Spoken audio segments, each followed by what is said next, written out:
Say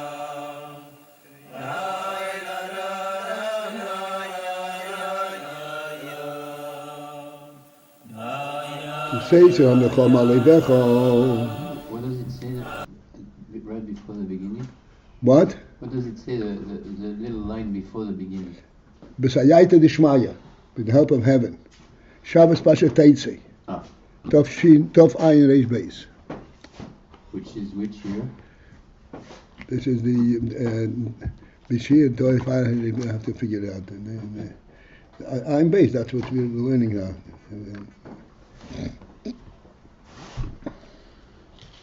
About 100 years ago.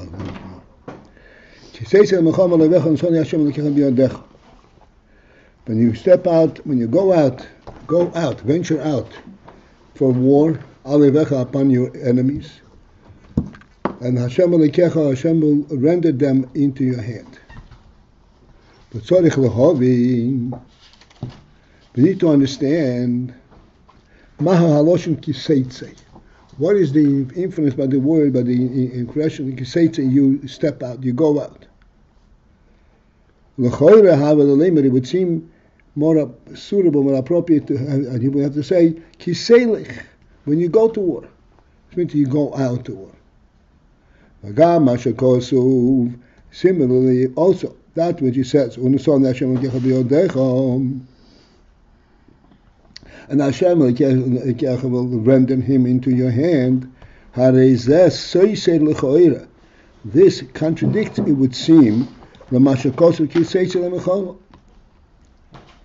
that when you go out to war, how is it contradictory?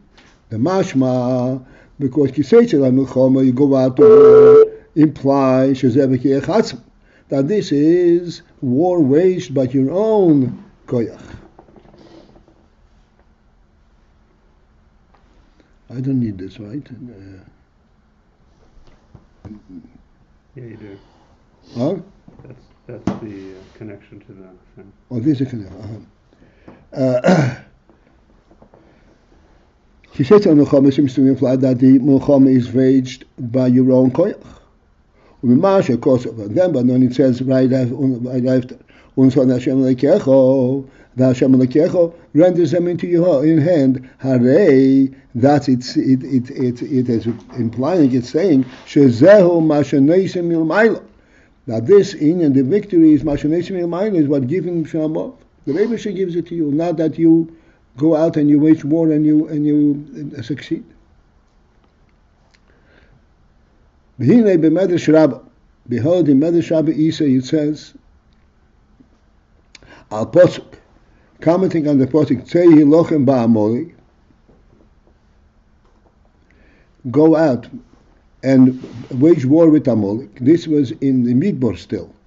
When Amalek came and attacked Eden, while they were still in the desert, Moshe Rabbeinu then told Yeshua, go out and fight Amalek.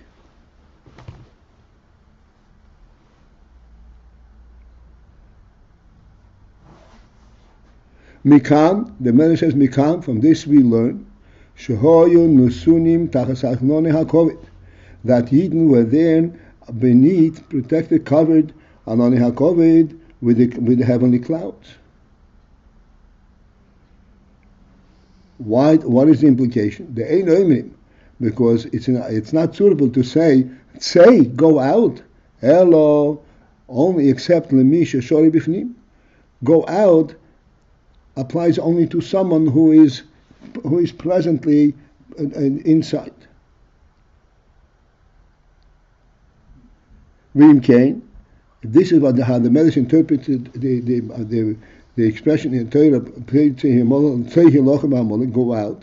Therefore, Ikmai Kain likewise come here. Shanam, like you say, when it says you should, when you go out, Hareze Gam Kain, therefore that too speaks b'mi sheshor b'fnim. He's talking to someone who is actually dwelling inside. Because he says you go out.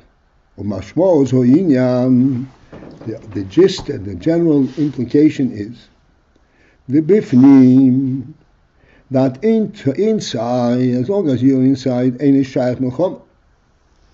there is no possibility or there is no application of milchama.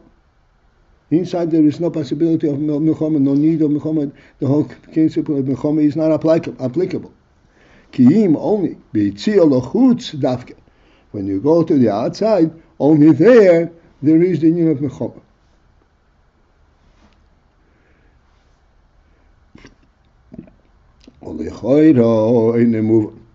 But that again poses a question. It's not fully understandable. Why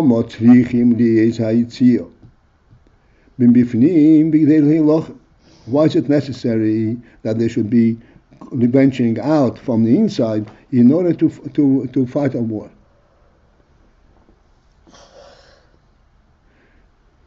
The enemy can reach you inside also. V'gam mashma, another aspect is implied in this whole expression if you really break it down.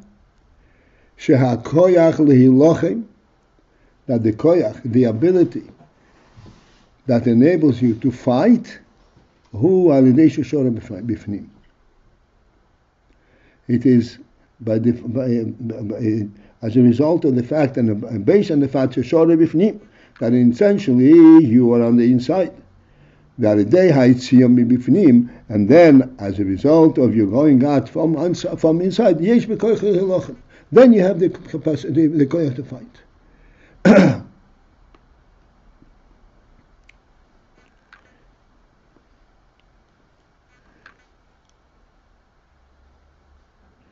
So let's examine what things the Rebbe is emphasizing here and how we draw this whole view. If milchama is waged dafke on the outside, so why does it need to be said that you go out to wage war? You fight the war where the enemy is. The implication of saying that when you go out, the going out seems to be part of the war, part of the capability of waging this war. The war is initiated by the fact that the enemy is there, no matter where he is. But then the implication by saying you go out to war is implying that this going out to war, this is what enables you to wage the war.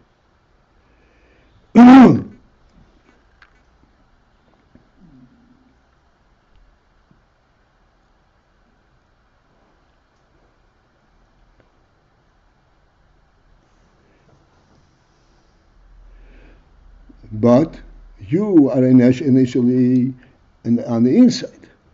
And there is no possibility of you waging the war as you are on the inside.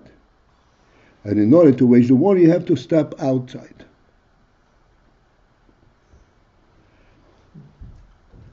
Another implication is you have to be on the outside to wage the war because the enemy is there. But the fact that you are venturing from the inside onto the outside, that is insignificant in this whole situation. You wage the war where he is. Since you said kiseitzi means that this fact that you are initially on the inside, and then you go out from inside to wage the war, this is what enables you to wage the war and then be victorious.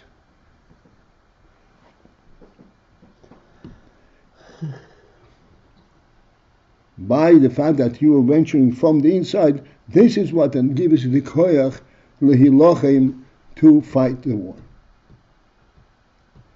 Olhovin calls that. Okay, we have it. Olhovin calls that to understand all of this. These are all subtle implications, but examining the posuk carefully, this is exactly what the posuk is saying. Yesh lahagdim. It is appropriate to reintroduce Mashin is Boileyil, something that we have explained earlier.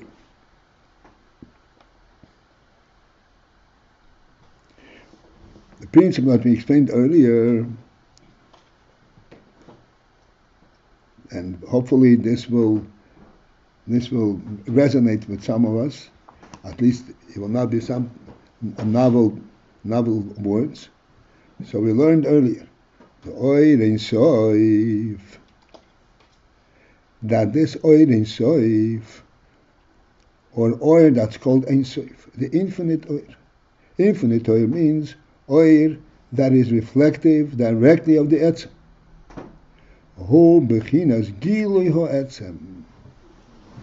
Oir Ein Sof is the Bechina, is the aspect of Gilui HaEtzem, of revealing the Etzem.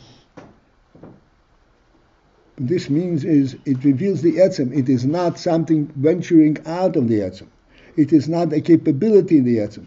It is the Gilui of the Etzem itself. It is a statement of what Etzem is. That's the Oir Ein Sof.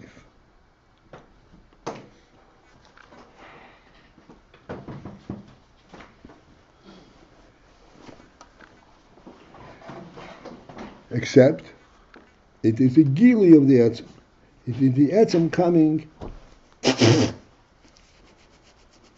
Gilui, revealed. Which is why we say it's Bechinas Gilui. It is the aspect of Gilui, because the Etzem is Etzem. But this is the Bechina, this represents, on the Gilui level, the Etzem itself.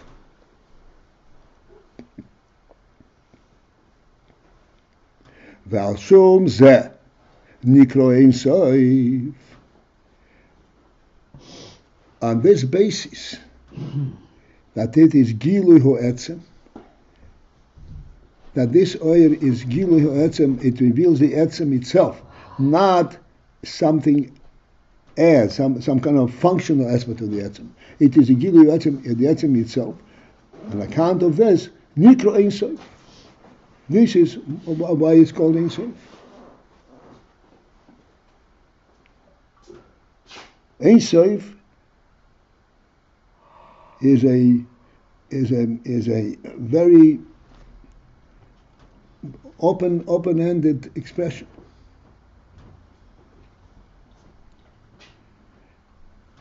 And implies simply shehu poshud b'bchinas pshitus hu atzmis.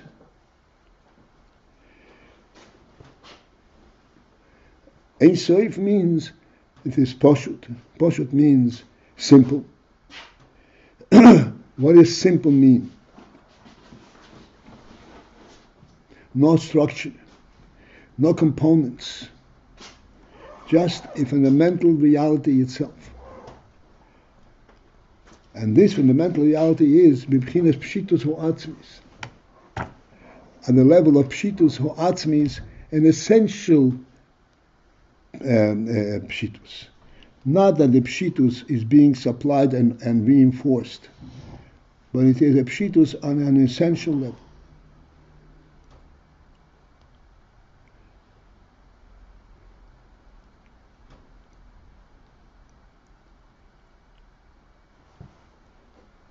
If you are serving, let's say, a wedding feast, and anything that you can dream of is present at the wedding feast. Before that appears, you have to dream about it. You have to request, you have to identify what it is, what makes the feast into a feast. It does not come as one full entity directly. You perceive a feast, everything of the feast is present. The feast is put together from all the things that a human being will identify as significant. Pshitus ho'atzmis means a pshitus on an essential level. That it is there because it is an essential truth itself represented there, not because it is supplied when identified as needed. This is what we explain the word Ein Sof. Oyer Ein Sof means a noy that represents this type of fundamental reality. It's Ein Sof. There are no components. There is no moment when you say something is missing and you compliment it. It is Ein Sof at its essence. This pshitas or atzmis. Because this oyer represents atzmis. This one is called gilu etzem. It is etzem at the gilu level, but essentially it's etzem.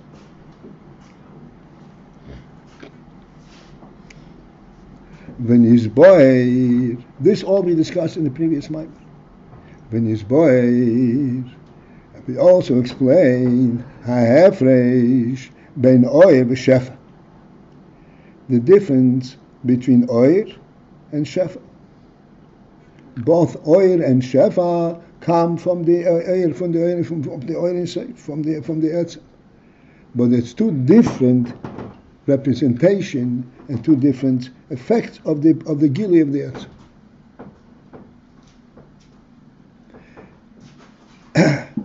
And it was explained.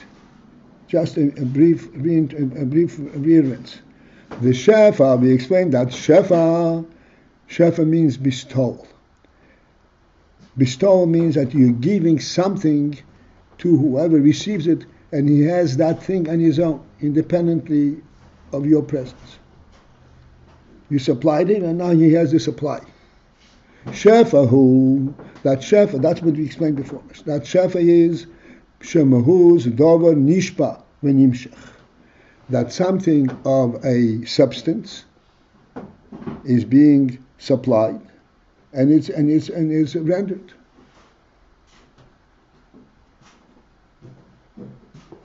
And this substance is a substance that exists, so to speak, independently of the source where it comes from, and you can take it and do with it whatever you need to do.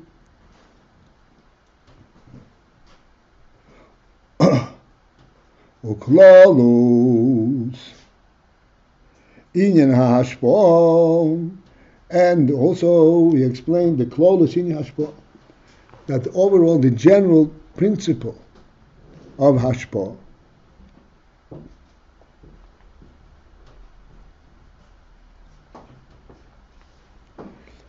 means the act of hashpo.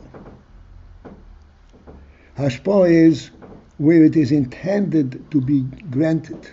It does not come automatically by the presence itself. So in hashpo, in general, the principle of hashpo is bigdei lifoil. It is in order to have an effect.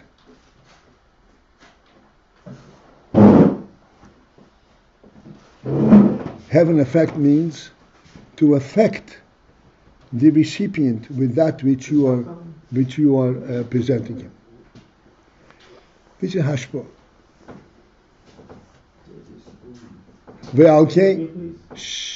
Ve'alkein, and thus, because it is hashpo is bigdei lifo, in order to affect something and to have an effect upon the recipient.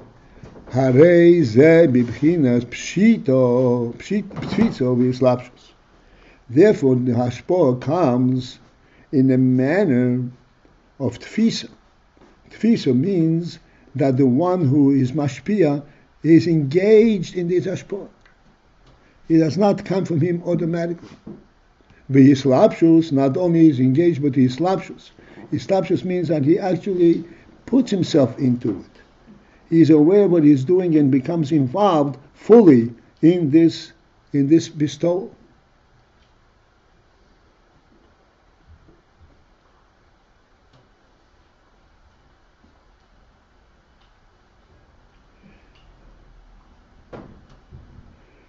Let's take a very, very simple illustration of this slapshus. If you are serving supper to somebody, it is not enough to have the supper in your house.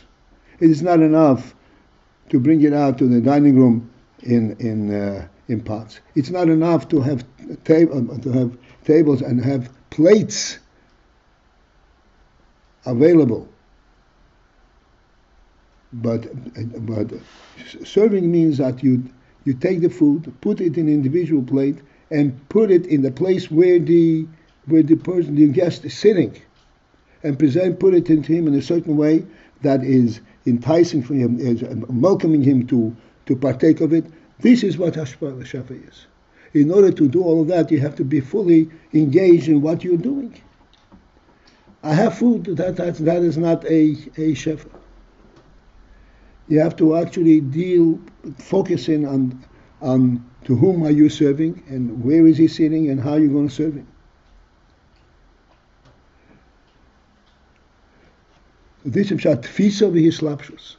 Tfisa means you're engaged, you dish out a dish. But hislapshus is more than that. Hislapshus means that you are actually involved in this. You are identified with the person to whom you're serving, and you are doing it accordingly. And you're aware every step in the way, even how you put the plate down in front of him is also consciously done.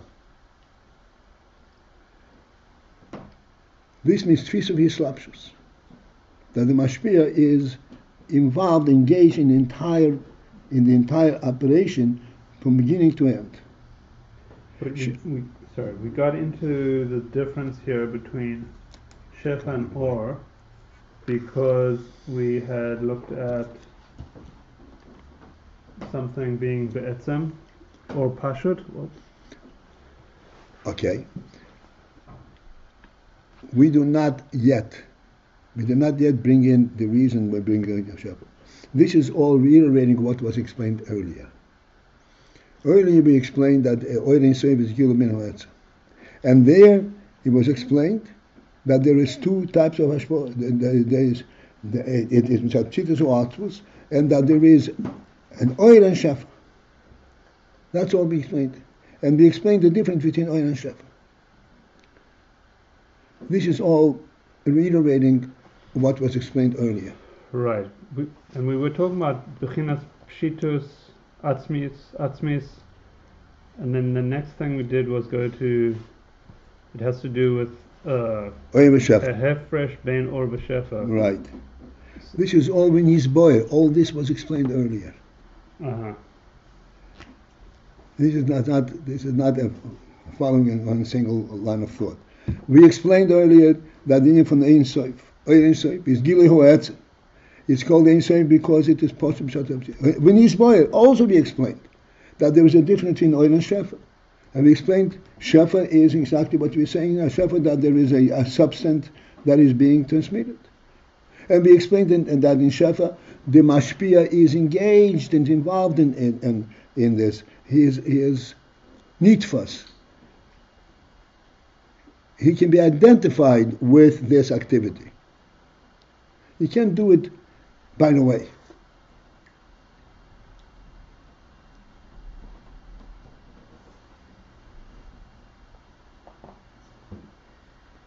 So we have underlined that begins with the word shahamashpia. Shahamashpia nitfos boseh. That the mashpia is grasped in this phenomenon. Grasp means he is actually identified with it. He cannot do that along with something else.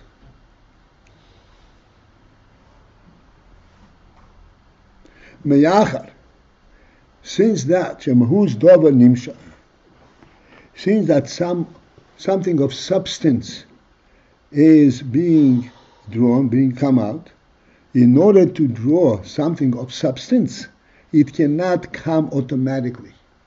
You cannot present something of substance without being personally involved. Let's take it on a higher level a little bit, more significant. You want to be mashpia, you want to give a seichel, you want to explain a seichel.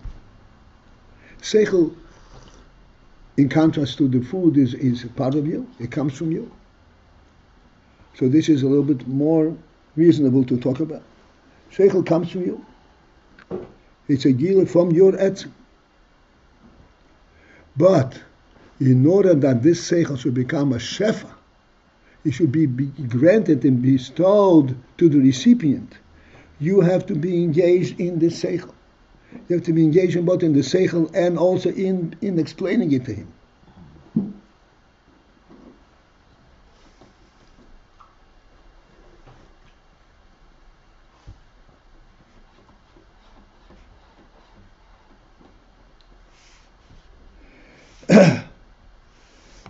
Mashpia nitwas bazer, the mashpia is grasped in this. He does not come automatically. Let's put it in very simple terms. The fact that the mashpia understands it does not give the shefa to the makabel at all. Zero. His willingness to give it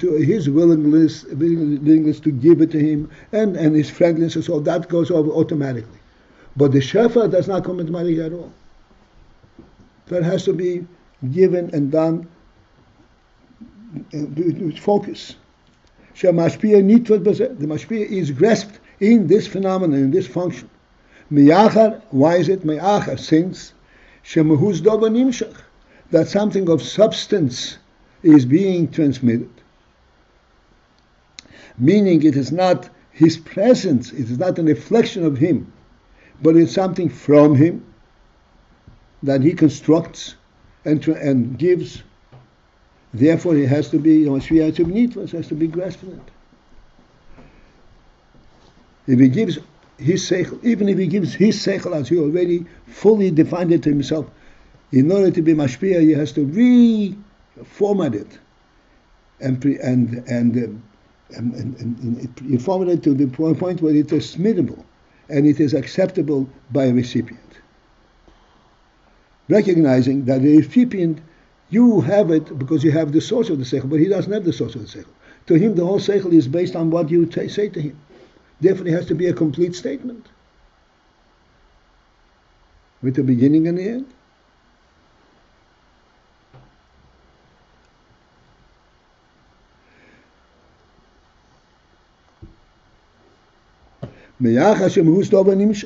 Since something of substance is being drawn, a substantive thing has to have a complete complement of things.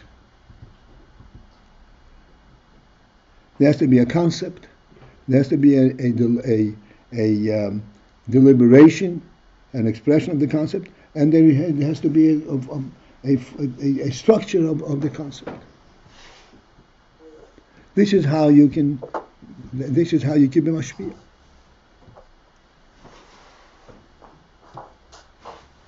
V'gam, and also mipnei shezehu lifoil. Not only due to the fact that what you're given is of substance, therefore you have to structure and complete and construct something of this substance. In addition to that, mipnei shezehu lifoil, because that this is lifoil in order to have an effect. And in order to have an effect, you have to be engaged.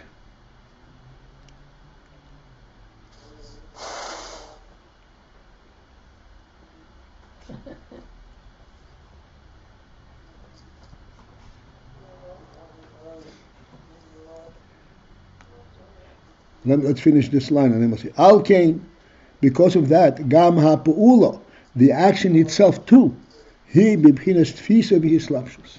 The piula itself is also in the tfisa and hislapshus, is in a grasping, the giver and the hislapshus, and he gets to be engaged in it.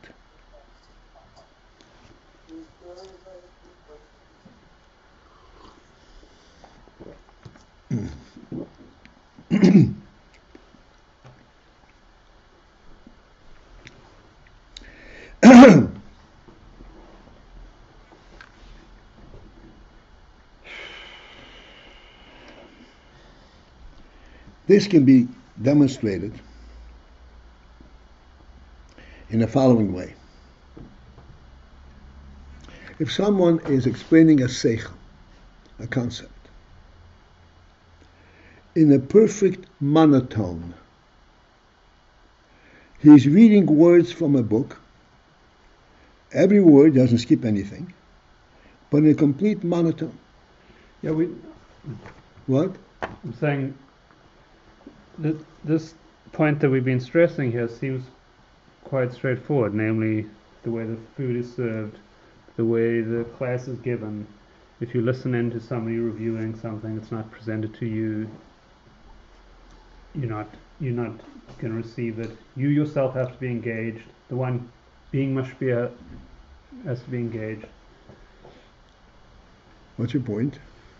That there seems to be a whole development here that I'm not getting, and we're focusing on this one kind of point that the I don't. Okay, this fine. is reviewing what we already explained. In a brief reviewing what was already explained. This whole paragraph is like a kitzur of what we. That's right. This is only introduction. This is what we explained the year. And it's not specifically relating back to Kitei L'Melchama. No. Okay. This is going back to what this says. In order to explain, we have to go back to explain, reiterate, re-examine, and review what we already explained before. We explained before that there is shefa and oil, and oil in soif is gilo ha'etzem, and in that there's a shefa and oil, and shefa has these qualities that muhusadova nishba, and that's why by shefa there is, and shefa is intent to be in poil. That's why there's fisui slapshus. Okay. That's it. And this is all revisiting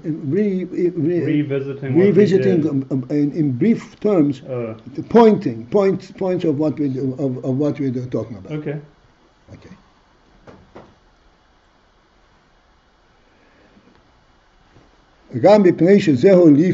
Also because this is in order to affect, not only because what he is giving is of substance, but because there is also the intent over here, it's meant to have an effect. Thus,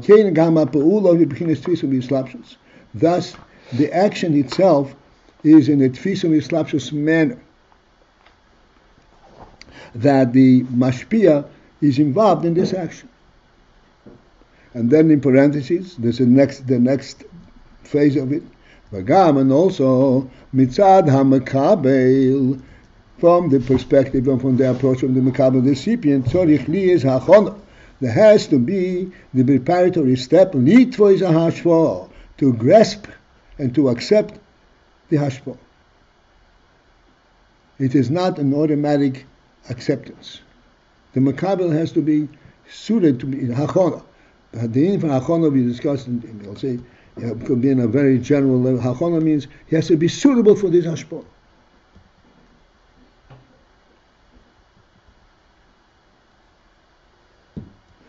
This is all true in shefa, whereas in oil, shuhu ha'or levad, oil which is not of substance.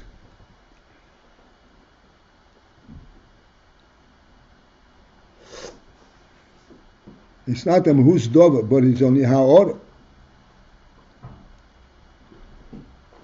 Ve'alkein, and therefore, ein b'bchinas tfisa v'yislapshus. The oil is not in a tfisa v'yislapshus manner. Ha'ora means, ha'ora is a very subtle inference. It means the reflection and the effect of something rather than the substance itself that makes the effect. Therefore, it is not b'bchinas tfisa v'yislapshus. Therefore, there is no tfisa v'yislapshus because the whole thing is only ha'ora. It's an inference.